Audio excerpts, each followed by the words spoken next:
Hello, and thank you to everyone for attending today's webinar, Demystifying Attack Simulation, Top 3 Ways to Get More from Your Security. My name is Andrew Seeger, and I'm from 451 Research, and I will be your moderator today. Presenting on today's webinar first will be Dan Cummings, a senior analyst at 451 Research. Following Dan will be Chris Weber, Director of Product Marketing at SafeBreach. Just a couple of housekeeping items before we get started. After the two presentations, we will have a brief Q&A period. To submit a question, just click on the question button within the webinar interface. We will try to get to as many questions as possible, but if we run out of time, somebody will get back to you with an answer after the webinar. In addition, a copy of the presentation will be made available to all attendees. We also ask you to provide us with any feedback that you may have from today's presentation. All right, so with that, let's get started. Dan, take it away, please. Thank you, Andrew, and thank you, Chris Weber, for joining us. Our discussion today is titled Demystifying Attack Simulation, and we recently profiled SafeBreach in our written research at 451 and reviewed the potential for security simulation applications and platform technologies to see high demand going forward. Today, we'll discuss simulation and engagement technologies in the context of automated capabilities available from distinctive and advanced security operations platforms. Our discussion will highlight what we refer to as actionable, unique qualities and value of advanced simulations and the value derived from process-centric capabilities that advanced simulation enables in terms of quality assessments, verification and quantifications, real-time intelligence, and the essential opportunities to coordinate and improve automated and human activities. We'll discuss emerging demand for simulation and engagement technologies and their availability and delivery through product platforms and the link to other emerging trends, including security orchestration. Security product and service innovators are turning to simulation techniques in the same manner that manufacturers embrace digital simulation over the past 20 years to vastly improve their products in terms of quality and safety. In security product and services markets, simulation technologies now impact testing, staff training, controls validation, and defensive and offensive security capabilities and security strategy. 451 Research views security simulation technologies, which may include topology and dependency mapping, attack path analysis, red team attack platforms, blue team response platforms, deception technologies, and other product technologies as among key emerging white space opportunities to address substantial critical capability gaps in data centers, on the network, on endpoints, in the cloud, and on the Internet of Things.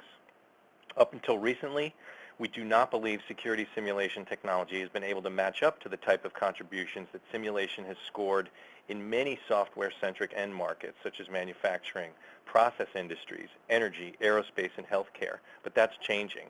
When people talk about software eating the world, simulation is very high on the list of cutting-edge, enabling, and transformative uses of programmatic code and iterative analysis.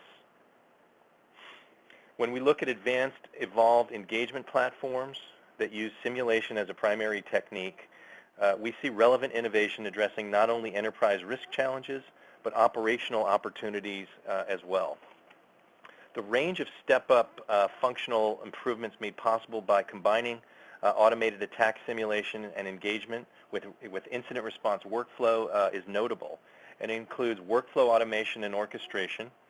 Engagement platforms reflect the bidirectional product integrations that we at 451 view as likely to facilitate better performance from existing environments and for building process maturity. We like the user experience implications of internal linkage between detection and incident response systems, for example. Orchestration between a robust platform's detection and incident response capabilities can leverage differentiated signaling and verification, fungible malware analysis engines, workflow, new actionable data, and forward-looking capabilities. And on that point of new actionable data, we think this is really important when, in reference to simulation. There's a whole new data set created from rich simulations with respect to security. Tracking process maturity and enterprise risk prioritization While companies are increasingly tracking and recording the details of live attacks, simulation platforms can also provide parallel value in terms of tracking development of advanced automated and human effectiveness. This type of data set about internal capabilities and effectiveness will have growing relevance going forward as enterprise risk frameworks become more formally linked to digital security operations and controls, both technological and human. In terms of efficiency and quality, in our research over the past year, we've repeatedly discussed organizations' security process maturity, particularly as it relates to impediments to an incident response product adoption. Alert fatigue, false positives, obviously, those are huge quality problems, but they also drive recruiting and retention problems. Simulation and engagement and automation mark distinct improvement opportunities in terms of data and process quality in the SOC. And scalability. One of the most demanding evolutions in IT is that of continuous development and operational capability at scale. Enterprise, global, cloud. Always on, always changing, always secure. Those are obviously very important objectives from a continuous IT perspective in relation to security. Getting from periodic to continuous security, though, it's a journey that few companies have even begun to undertake. We have no doubt, however, as to the absolute necessity of employing complex simulations to building long-term forward-looking capability with respect to continuous security protection.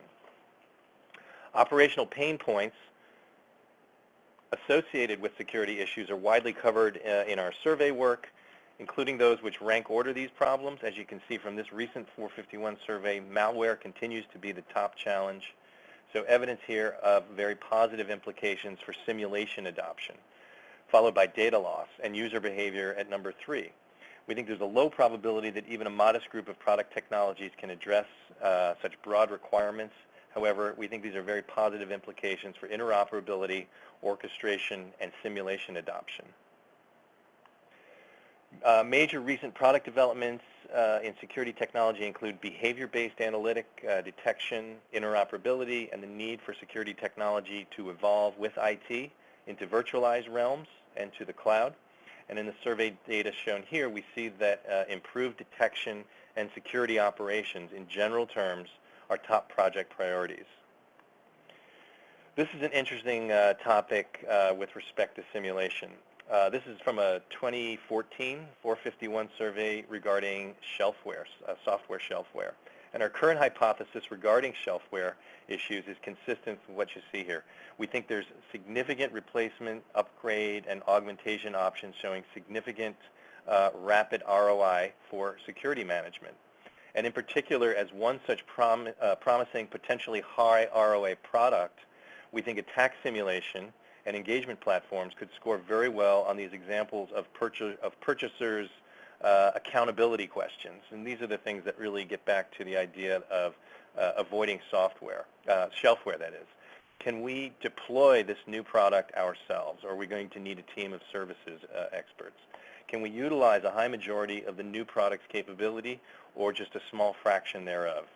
How will this new product meaningfully improve what we can do operationally? And what are the metrics that we're going to use to measure our success?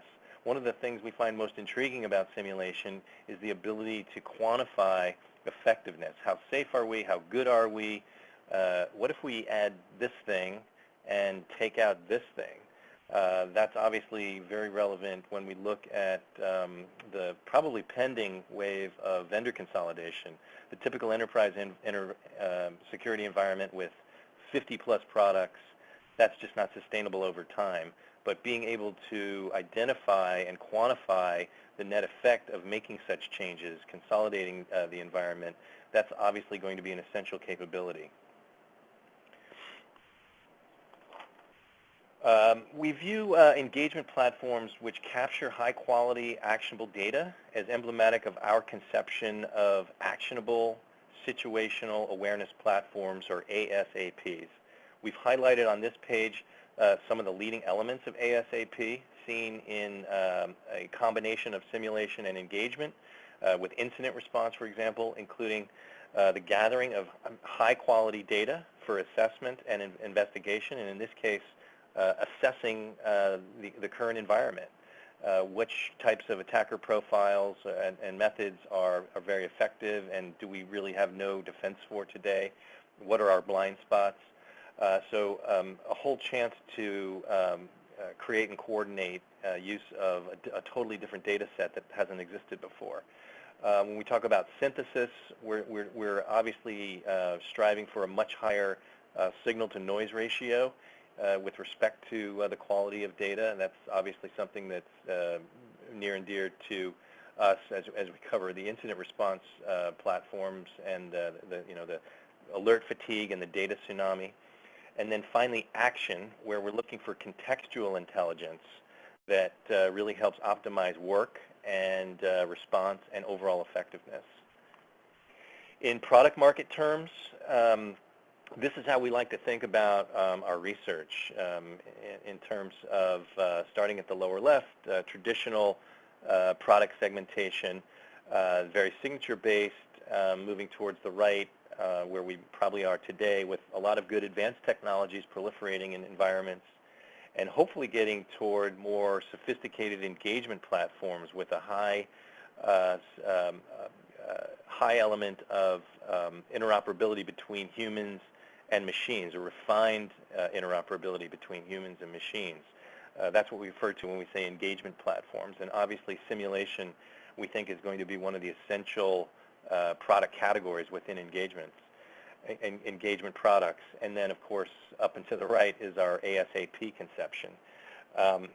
Detection and incident response linkage right now, that's most often seen as a product footprint initiative by not only endpoint and detection platform vendors, but vendors in a lot of categories. There's been almost a deal a day recently touching upon incident response. So that's obviously a very extensible, natural capability that all types of vendors want to grow into by acquisition or through internal development. So the operating conditions for managing enterprise security, the facts on the ground of near constant surveillance and breach attempts by hackers, that implies the need for what we call battlefield sensitivity and readiness, intelligence, stealth, deception, and very sophisticated simulations. Simulation and deception, those are natural strategic tactics in warfare. And we think simulation and engagement platforms will evolve to essential in terms of security management. We'd say mainstream adoption for these technologies is very likely, particularly in the sense of meaningful and easy augmentation to detection, automation, response, and risk assessment. Security-focused simulation technologies, they're advancing rapidly in terms of broad acceptance as essential tools for building maturity.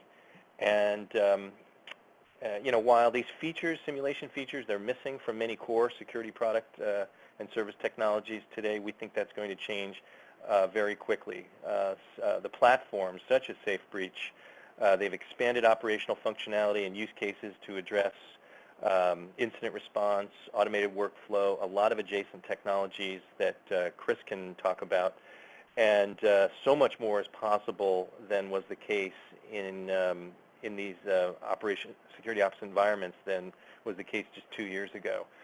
We view these as really go-forward essential technologies. And I think on this slide is really maybe the ones I'd like to leave up as Chris gets started. I think it's really important to look at the variety of new and original data that can originate from a simulation platform, but also management processes and activities that utilize simulation.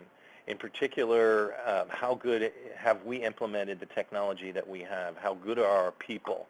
And having a training framework or a skills framework for managing in-house skills and what third-party skills you have to tap to address those gaps, you really can't do that unless you have some robust assessment of your current environment. And I think on that last point there, the peer and cohort policy conformance, I think that's really important to look at how individuals, I think one of the surveys we already showed listed security awareness as very, very high. But if we accept that malware is only 40% of the problem, which most people seem to agree that's kind of a reasonable range of the security problem and risk element. After that, it's down to people and process, and so being able to really have some rigor with respect to how individuals and teams and companies and organizations address security with the use of things like simulation platforms, that's going to be very important going forward. So with that, I'd like to introduce Chris Weber, and maybe at the end of his talk, we'll come back and kick it off with some questions. Chris? Sounds good. Thanks so much, Dan. I appreciate it. Really nice setup and a good sort of overview, I think, of some of the problems today. I think one of the things that really stood out for me when I was listening through is a couple of things, actually. But, that idea of quantifying effectiveness and the shelfware research that you guys have done and showing sort of what's been invested in but not really been adopted, and what might be able to help enterprises move forward, like you said, with the 50 different products that are in there. How can we maybe consolidate? Are there ways that we can get more out of what we've invested in? I think that's really sort of critical. And I think we've been trying to do this for a while. I used to be part of a security team in IT myself. This is years ago. And I felt like we were always limited in one of two ways. We were either limited by scope or we were limited by scale. The tools that we had either only did a given finite thing, which sometimes we thought was maybe just, the best of breed, or maybe it was limited in scale in as much as we thought, oh, I have to run this all day. I have to be the human being that's sitting behind here and figuring it out. And I think that's where we're seeing things change, and that's kind of the evolution that sort of parallels what you were talking about with other industries that have moved towards simulation. So when we're talking about this kind of simulation technology, I know we presented this with sort of top 3 things that you can use to demystify attack simulation. What really is it? What value can you get out of it today? And that's kind of what I want to spend a little time on and walk through some of those values that we can get and some of the ways that we can actually implement this in a positive way and maybe get out of that shelfware situation, quantify some effectiveness. So we talk to lots of security operations teams, lots of CISOs, lots of purple teams, if you will, and we hear the same thing a lot of the time, which is, I've invested in tons of controls, I've got a smart team, but how secure am I? How well is this all working to actually stop attacks, to actually prevent breaches? Is it doing what I expect it to do? And without simulation, there's not a good way of knowing whether that works, because we have so many different products all installed, right, in enterprise security. Everything that you see here on the left and more, all these different things should be working in concert, and each thing that we stack on top of the next, when we add a next-gen firewall to our firewall, we should get better security. We should be looking at layer 7, we should be looking at applications and not just looking at ports, right? But we all know the configuration complexity can be tough. We all know that our SIMs are firing off all the time with alerts. Some of them are perfect, some of them may be false positives, some of them may be not configured well, so we're a little bit blind to certain things. So we don't know as a security team whether the controls are all working the way we expect them to be working. And we don't really know how to quantify the impact of an attack.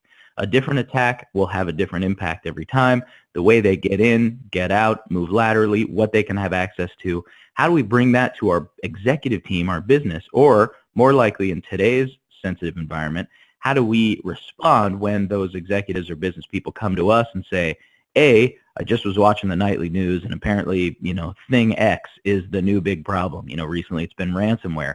Are we protected against that, right? These non-security centric people are suddenly in our business every day saying, hey, what are we doing about X or Y? Can we prove that we're secure against those kinds of threats? Can we justify the return on the investment that we've made in the walls that we've built around us, in the technologies that we've used to secure us wherever our data is? And can we justify more investment? Hey, here's where we are right now. Here's our weak spots. And if we invest in technology X, that will bring us a little bit more secure. There's no way to be data-driven and show that today. What we've done in the past, we've tried. we have, again, been limited either in scope or we've been limited either in scale. The way I have it here listed is, sort of we can either do things at a point in time. We can try to test and validate and assess, right now, and then see if that data is good, or we can try to do it more continuously, more regularly, and we can either look very narrowly at like a certain attack profile, or we can look across the entire kill chain. Legacy methods, something like pen testing, if we're highly regulated, if we're in an industry where we have sensitive data, we probably have to do pen testing once a year, maybe once a quarter, right? Someone comes in, they tell us our weaknesses, we get the big report, and operations files it into a drawer. We have to go sign through all the things that are approved or not. It's a point in time. A couple weeks later, it's probably not valid anymore because changes have occurred in our network. And it's narrowly focused. It's really focused on how can folks get in, right? It's not that full kill chain model. We can look at something that's more continuous, something we can do more regularly, like vulnerability assessment. That's easier to do. That's something we don't do just once a year. But again, it's very narrowly focused. It's just looking at, are my systems patched? And we all know that even if all of our systems were patched and up to date, it doesn't mean we're not vulnerable to attacks or threats, right? Somebody has an admin password, they can still get a lot of data out despite the fact that we're patched nice. So again, a narrow focus. Something that's a little more broadly focused and does a much better job of looking across the full kill chain is somebody like a red team, which we think is great. This is something that bigger companies have moved into. They're starting to adopt their own ethical offensive attackers inside. They're detailed, they're smart, they're creative, they know the lay of the land. But attackers don't. Attackers sort of have a black box approach, right? They look, just see where they can get in however they can, and they kind of do it at scale. They're relentless. They just keep trying. Red team is smart and will think of those cutting edge ways to get in, and because they have that inside knowledge, they can do a good job of really these supremely effective brand new threats. But what about the dozens and dozens, the thousands of attacks that have been successful since the birth of the internet? What about stuffing DNS headers? Are they still going to go through and test that at scale and continuously? Not typically, because they're very small teams. What we need is something that's both continuous and that looks across the full chain, that's automated, that can be run all the time to make sure that our configuration changes aren't putting us backwards instead of forwards, that's totally comprehensive, that's not limited in scope, and that's not limited in scale, that's built to actually get out there and solve this problem of validating whether or not our tools are working. And it has to be safe enough to run in production, otherwise we won't actually know. And that's exactly what breach and attack simulation, that's exactly what we've been talking about. That's what it's aimed to do. It's aimed to validate your security controls, to get more from what you have, to eliminate that shelfware, to truly, just like Dan said, quantify effectiveness and give data-driven responses. And I think our top 3 ways here that we can get more, that we can demystify and figure out how this can apply are things like, what we can get out of this is reducing exposure time. You can reduce your exposure time because you can find gaps much more quickly if you're testing every day or every week. We've got customers that literally run our platform every night at midnight to make sure that configuration that was updated wasn't done inaccurately. And if it was, they can remediate that right away, and we'll talk about that. You can eliminate blind spots, those kind of unknown unknowns. We have a lot of customers who started running simulations and found, holy moly, I had no idea that I had Telnet enabled on my production network. I don't use it for anything. It just was a blind spot. We just didn't look at it. We were looking so strongly at this DLP project, and we were implementing that we didn't think back and look at all the other layers that were in there.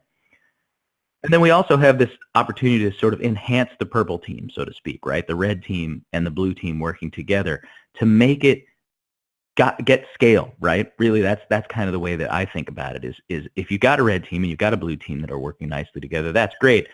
And now we can just ramp it up because we can be running every day new techniques and the old techniques, the proven tried and true methods like I talked about before, in a way that's safe enough for production because it's non-destructive, it's not going to tip anything over, it's not going to steal any real data. Again, we'll get into all that stuff. But the bottom line is, if we don't start validating our security defenses, the attackers are going to do it for us. And they're doing it right now every day, right? We see the headlines, we know the companies, we look at our own logs, we know that we're all under attack. I just recently started doing more of these kinds of events, right? Webinars, podcasting, this kind of thing. And some of the sites where you're talking about information security, they're some of the most attacked sites because people want to say, hey, do these guys know what they're talking about? And you can see that even in minutes of being up, those attacks start. They're very simple. They're kind of, go to GitHub and download your exploit kit and see what you can try, but they're still out there. And that's the kind of stuff we need to protect against on a daily basis. So if we look at that first use case, that first way to help get more, reducing exposure time, right? You can look at your cloud, you can look at your network, you can look at your endpoints, and you can simulate attacks. Kind of the easiest way to think about this for me is you have outside and you've got inside, right? Got the things that are out there in the big bad internet, and then I've got the stuff that's segmented off inside my network. Now, it might not be inside my physical network. Maybe it's my cloud, maybe it's my on-premises network, but it's mine, not the general stuff. And the stuff that's mine is typically segmented as best we can. Maybe we have a corporate environment, a production environment.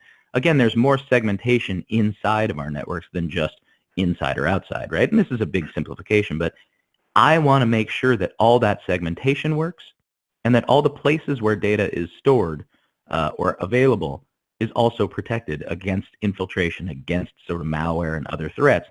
So I install simulators in each of those locations. I fire up a management console. Those simulators run thousands of attacks regularly in a safe way between each other. They are just testing between those simulators and on the host the simulator is installed on, but again, without detonating any malware, without stealing any real data. So we can test network controls very easily by sending the traffic between them. And we don't just port scan. We're actually running proven attack techniques. We're actually trying every single way we can, just like a hacker. Black box, we don't know anything about the network. All we know is, can we communicate? Can we transmit data? Can we pass information? If in your sensitive data you've got PCI data or maybe source code, whatever is important for your business, we can simulate that. We can simulate credit card numbers. We can simulate source code and see if we can send it from one segment to another and get it all the way out. And not just over port 80, but we'll try to do very complicated techniques. We'll try to trickle that out. We'll try to blast it out. We'll do covert and direct. We'll work through proxies. We'll try to get this data just like an attacker would out, or we'll try to get in. We move laterally, we try to get out. And we also will try to see if we can get a footprint on any hosts that are there, on any endpoints that we can find. And if we can get a footprint, if we can see that we could fire up a rogue process, other things, well then we know that we have a vulnerability there. We have a weakness there. And the more often we can test this way, the faster we can remediate and shut down these holes. If we find something that comes up on a Thursday and you can close it by Friday, that's a lot better than what we read in the headlines where they say, we just got breached. It looks like the breach started in August, it ended in December, and we're not sure when it actually got in, right? Because they only test once a year, it's hard to find these things but once a year. If you test daily, you can find them much more quickly. You can reduce that exposure time. You can also eliminate blind spots. We have what we call our hacker's playbook. That's the thousands of techniques that our dedicated security team, our Safe Breach Labs, actually builds and puts into the product and validates. And these go across the entire kill chain, from infiltration through to exfiltration. Just samples of these things to help find those blind spots, or maybe simulated malware drops. Again, we're not going to fire off malware in your network. That wouldn't be safe. That's not the right goal. But we can see if we can tweak a registry on a Windows machine, right? And if we can, that machine needs further assessment to say, hey, is this secure? Is it not secure? Because there are other controls that we can implement. Do we have endpoint protection on there that's just not configured right today? We look at things like lateral movement. Can we move between segments inside your network, and how can we do it? So password-based attacks like brute force, we look to see how many passwords and usernames can we send without anything flagging it. If we can send thousands of usernames and passwords per second across your network, so can attackers. They can start trying brute force attacks inside. We look at pass the hash, for example, like Minicat style techniques. Can we find any, can we send any hashed passwords that we have, and can we send them and find them between our simulators? If so, an attacker could do the same thing with your legitimate encrypted passwords, and that's a vulnerability that's there. And then, of course, we look at exfiltration, and I kind of talked about this before. We take sample data, our simulated data that represents the right kind of data for a given customer, and we see if we can send that directly. Sometimes customers and we are both surprised. There's open vulnerability. We can just hose out a bunch of data right over port 443. Or we try to do it covertly, where we talk about stuffing headers for other packets. We look at XMPP vulnerabilities that have been around forever and ever, and we see if we can start messing with data headers and say, okay, I'll put a little bit of data in here and see if I can get it out on the other side and ultimately get a whole file out, whatever it may be. But it's not real data. It's synthesized data because we want this to be safe. What we're looking for is what got blocked? Where was the success? Where was the stuff actually working? And in the majority of cases, it will be working. We've got good security configuration, and it's stopping a lot of these attacks. Taxes? That's pretty funny. Taxes. Anyway, it's stopping these attacks. We also are looking for what methods of ours were successful. Where can we find our way around? Where can we exfiltrate data? And what should we do about it? And then we're presenting it all in a visualized way so that you can go back to the business and say, hey, we need to invest in technology X, or we don't need to invest anywhere, but we need a couple of weeks to really go through our security config, and I'll be able to prove and show you that where we are today and where we are 2 weeks from now are going to be different, and we're going to be able to close those holes. That's kind of that blind spot elimination, finding out what you didn't know and then shutting it down as quickly as possible. And then lastly, and I'll go through this a little quickly, enhancing that purple team, enhancing the ability to attack and defend to make sure that we're always in this cycle of getting our security up and to the right, to use Dan's words, right? Actually a little more secure than we were before, right? Chipping away at this big problem so that we can make sure we're always driving in the right direction. And across our customers, we've got thousands and thousands and thousands of findings. I'm only going to talk about a few of them here, of course, but it's things like being able to find different ways to get into your network. For example, we found a bug in proxy code, a popular proxy that's out there in use amongst many, many, many customers, had a bug where if you configured policy in just the right way, it actually bypassed all of that policy. So the configuration looked good, but when traffic hit that first rule, it just skipped all the way to the end and it passed that traffic. The customer had done nothing wrong. The proxy team had done a good job building this. It just was a bug literally in the OS. We submitted that back to the proxy vendor, got it fixed, not just for our customer, but for every customer, to make sure that this was not a weakness that attackers could exploit.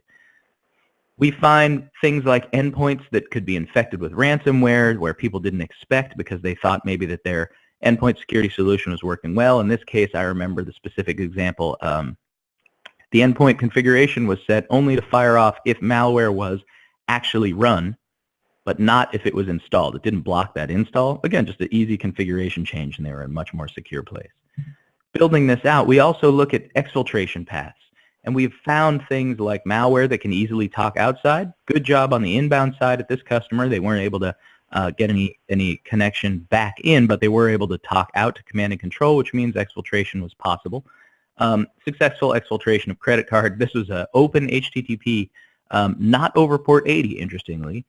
Just found a different way. It was port 8080 that wasn't being scanned. Port 80 had just a stack of stuff on it, right? It had DLP, it had next-gen firewall, it had a proxy, it had a regular firewall. They were inspecting and scanning everything that went in and out, but they hadn't applied that same set of technologies to 8080. We find, as I mentioned before, we found in a few customers that Telnet is open, sometimes legitimately, sometimes not. That provides an easy pathway out. And we also find, just like we talked about before, and this is sort of where I want to end it, Dan, and maybe get some of your thoughts, is when we're thinking about quantifying effectiveness, can we increase the return on the existing security that's there? So, for example, is there a better way to configure my firewall or my next-gen firewall to block more threats? Sometimes the vendor tells us, this is the right config to start with and then see what's going on, but how do we see? We just sort of trust that it's the right config. Now we can test it and validate that it's working. And we can see if we can tune and tweak this. Turning on SSL interception is a big, big step that a lot of our customers have taken after they've seen the vulnerability that's there and been able to quantify it. Sometimes there's a cost associated with that step that they can now take to business. And then the last piece here, and again, thinking outside of that traditional stack of security, but when we think of the people and processes side, we have had multiple customers who use a managed service provider to manage their retail shops or their branches and the security there. But when those MSSPs are only getting alerts on some threats, then they're only going to be as effective as those threats teach them to be. So if they're not seeing the alerts based on all the attacks, they can only respond within their SLAs on what they see. And sometimes we're seeing them only respond 50-60% of stuff. They're doing a great job. They're meeting their SLAs, but our customers aren't giving them all the data they need to do better. And when we fire off thousands of attacks, we'll see what they see and what they don't, and we can help get that alerting up to get more out of our MSSP investment. These are those things that can help quantify effectiveness. Dan, what do you got thoughts here? Yeah. So the two things I think that most resonate, and there's no question that purchasing environments become more, let's say prickly or difficult over the last year and a half. But visibility, which you talked about a lot in terms of Sure. blind spots. I'm glad you covered that. That still plays great, obviously. But as we said, or I said, this is a really actionable platform. This is why you buy into simulation technology. You want to kind of go from passive to actionable. And that's, I think I wanted to kick off the question just asking about, value proposition and what's really sparking, conversations or sort of moving the ball down towards, closing, if I could be so, sort of nakedly commercial with that type of question. But, Sure. yeah, actionable, that's fantastic, and visibility. But I'd love to hear, how are you guys helping? Because I feel like you're among the leaders in this space. You're helping, educate the market. But you also, you're going to ramp a business. So I just want to hear about that. Sure. Yeah, no, it's a fine question. Thanks. I think what we see here is a lot of folks come to us, like I sort of set up at the beginning, in a sort of a funny way, but it's true. They come and they just say, man, I've spent millions of dollars or hundreds of thousands of dollars in building my walls ever taller, but I'm just not sleeping well at night. I just don't know that it's working. But what gets them from that initial, I know I have a problem, but I don't know what the problem is, over to, yes, I need to implement this to take action, is not just the realization that, okay, now I can see it. Now it is data. Now I know where I've got weaknesses and where I'm doing well. It's that actionable part that I didn't mention here specifically, but it's the ability to say, okay, here's the 3 weaknesses, right? Here are the 3 ways that SafeBreach was able to get around my security. I'm going to go ahead and automatically submit a ticket and get that solved by my operations team. Or I'm going to send that to my orchestration platform, right? I'm going to send that to something like a Phantom or something like a Jira in the ticketing sense, or ServiceNow, and actually kick off the workflow to get this remediated, and then rerun the test as soon as that's complete and validate, yep, box checked, it worked. We're now more secure, and the configuration didn't break something else and it exposed us to more vulnerabilities. It's that piece. I think we all know there's an unknown set of unknowns, and so we all expect to see those, and customers are sort of nodding their heads and going, whoa, maybe this is a little more than I expected, or yeah, that's exactly what I thought. But it's the ability to do something about it that actually drives that next phase. Does that sort of help answer your question? Yeah, no, absolutely. I'm glad you mentioned the wider, IT window and active, relationship. When I think of this type of console, I think of, not only the CISO being able to really help his team internally, but the IT mission needs a window to answer these same types of questions. How good is this? The security arrangements that we pay for internally, and then further up the chain, the guys who execute, as I was saying, the enterprise risk controls, maybe even the COO and the CFO.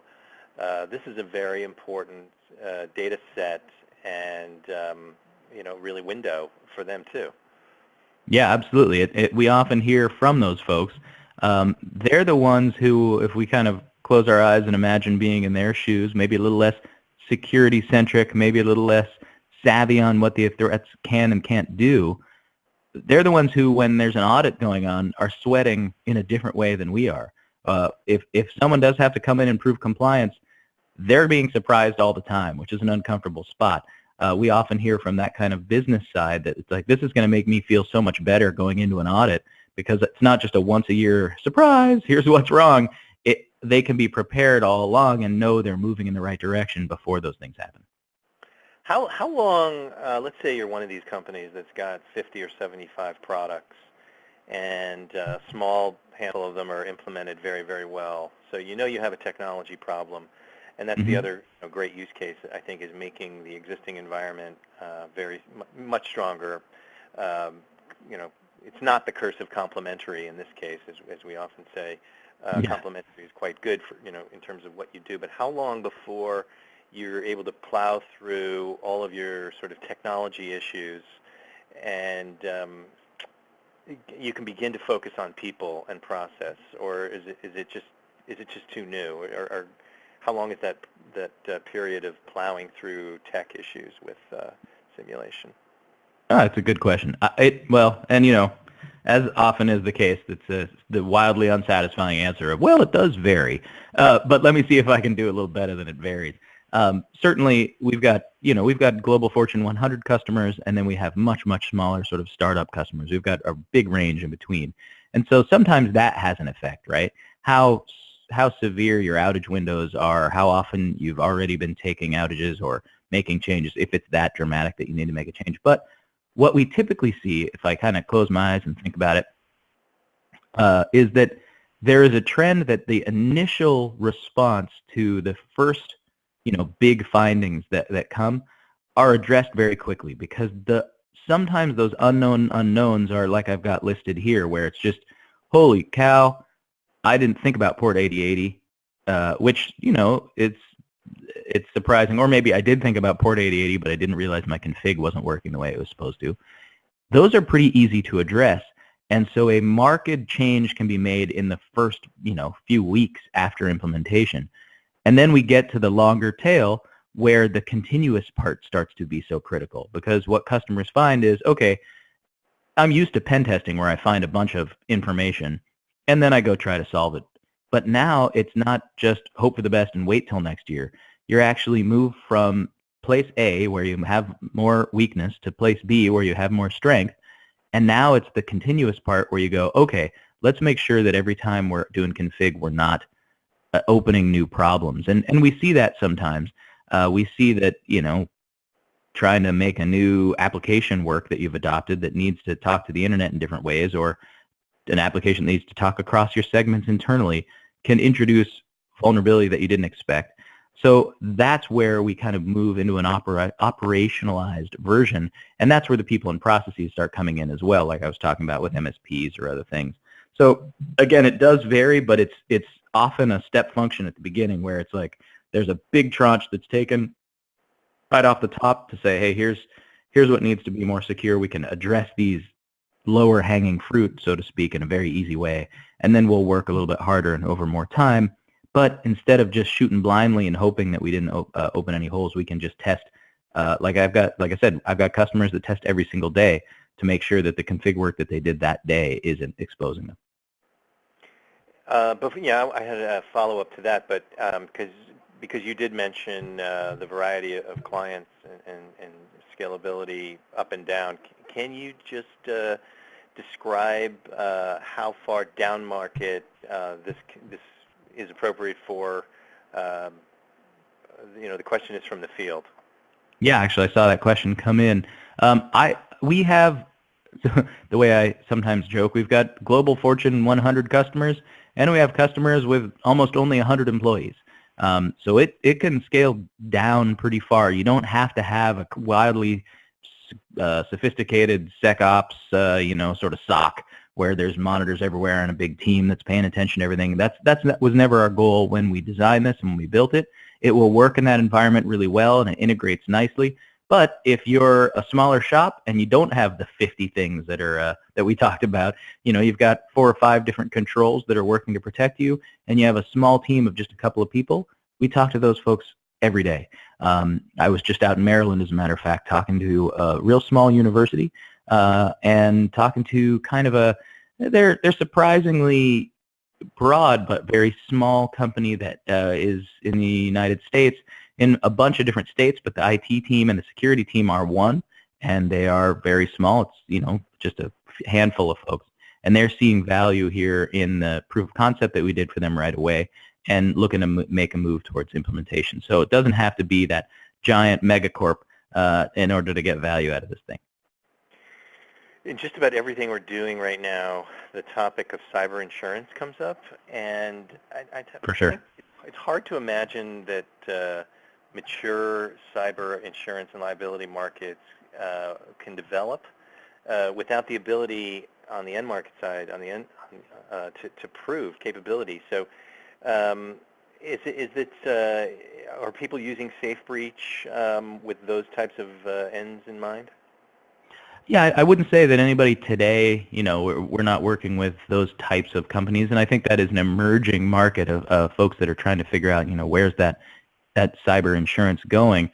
But I certainly have had many conversations where I think of it a little bit like health insurance, right? In many cases, you need to prove health in order for the company to know at what level they need to have premiums to insure you. And this is a way to sort of prove that security health and make sure that we're doing everything we can to be a good insurable business. Now, whether or not that is something that folks are adopting at this early stage, I can't really comment because I don't have a lot of insight there, but I do know that as we're moving forward, I do think that this is a way for companies to be able to say, hey, if I'm going to take cyber insurance, I should not have to pay too much because, look, here's how secure I am. Here's all the stuff I'm doing. And because this is an evolving platform with new methods that are coming out weekly, you can say, hey, here's how I'm staying ahead of the new and emerging threats just as well as I'm staying ahead of the thousands of threats that we've seen over time, and hopefully prove to these insurance companies that you're an insurable entity, one who's being proactive and taking a stance against those attacks. Yeah, that makes perfect sense. As I said, to put structure around these types of markets and have information be easily exchangeable, I think there's just definitely going to have to be these types of warranties of effectiveness. So yeah, I agree. I think that's it for us today. Thank you so much, Chris Weber, for joining us, and thank you, audience members. The slides will be available, and by all means, feel free to get in touch with us with your questions and comments. Our contact information is available on the slides. So thank you very much. Thanks very much, everybody. I appreciate it.